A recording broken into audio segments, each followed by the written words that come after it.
It's 7 minutes before we say goodbye on Morning Live. What a way to close the show, of course. Cancer continues to affect many people around the globe now. The SABC Foundation has signed a 3-year Memorandum of Understanding with people living with cancer, which is a cancer-driven organization, of course, that creates a national support structure for people living with cancer. Through Cancervive, an annual bike riding event, they will be working hand in hand, of course, to bring awareness to those living with and, of course, affected by cancer. But to tell us more about Cancervive, I'm joined in our studios in Johannesburg by Christopher Swanepoel. He's a Media Liaison officer from Cancervive, as well as a renowned actress, Lillian Dube. Good morning to both of you, and thank you so much for coming through. Good morning, Palisa. Thank you. Thank you so much. Do you want to explain the pillow for us? I'm hiding my stomach. I'm no longer hiding it. That's money. Of course, hey, of course, yes. sweetie. So I shouldn't be ashamed. Lots of money. Good to see you. Yes, good to see you too. I love no, and you're telling me that you turn 72 month end, and everybody will be paid, so there's no excuse for not buying me presents. I hope Lillian is listening. Lillian, are you listening? Okay. All right. We have a present for you. Yeah. Write it. Yes. The 30th of September. Yes. Okay, got you. Yes. A fellow Libran. Yes, I am a Libra. Are you a Libra? Absolutely. Okay. No wonder. Aren't we beautiful people? Listen, if we must say so ourselves. I wish the whole world was Librans. Back to business now. Yes, my Shall we? darling. Thank you so much. Thank you so much. Let's start with you, Chris. For those who are not familiar with Cancervive, tell us more about the organization itself.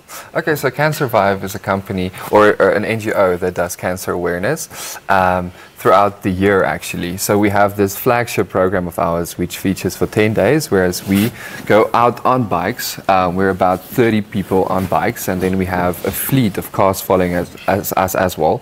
So we're about 60 people that take the road, and then we go into rural communities and we just share our story of, early detection can save lives. And we do it by telling our cancer survivors' stories. So the 30 people that are on the road are actually cancer survivors and those supporting people who have suffered from cancer. And of course, I know, Lillian, you've been doing this cancer awareness drive for as long as I can remember, more so after finding out that you had cancer back in 2008. The message, how well is the message received? Very well, and most importantly, we go to schools and communities. If you teach children, they're the ones who save their parents' lives. Absolutely. Because they'll always encourage them to do mammograms and to do self-breast examination. And as for me, the reason I'm creating awareness, in 2007, when I thought I was going to die, when I was first diagnosed, I promised God that if He saves my life, I'm going to create awareness. So it doesn't matter. I don't have to be on the ride. Everywhere I go, I educate, and I've got lots of survivors that come to me and say, Mama, I had given up until I heard your story.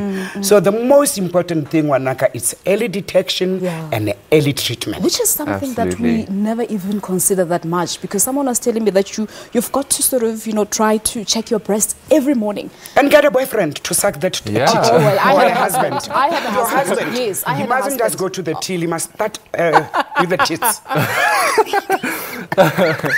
Absolutely. All right, but then I was reading that you sort of discovered that you had a renewed cancer battle again last year? In 2015, sweetheart. 2015. 8 years later. Sure. And I just knew it. I was supposed to go for my mammogram in September, but in August I phoned my doctor to say, I'm coming for a mammogram. He said, no, you are only due in September. I said, now. Because I knew it. If you know your body, you'll always know. So I encourage people to know their body, anything that is strange, even a feeling. Because this time there was no lump, but there was movement, which was not usual. You've got to understand your body. Yes, and it was a different cancer. Very expensive. Sure. And the treatment you don't get in public hospital, that breaks my heart. Because there are younger women with little children who have the same cancer and they get given chemo in public hospital, knowing very well it's not helping them. That breaks my heart. Yeah, so if you don't have the financial means, then it's Sweetheart, a problem. I had to pay $500,000. Yeah. My medical aid was depleted. Every 3 weeks I had to pay 24,320. Sure. I don't even forget, even the cents. So can you imagine, you are young. Where do you get that kind of money from? So I don't know what to do. so that people can all access this treatment. Hence, Just to add on that, I think that's why it's so important to have it detected early, because then the treatment is not as expensive, and there are many other ways that people can look at how they can treat their cancers.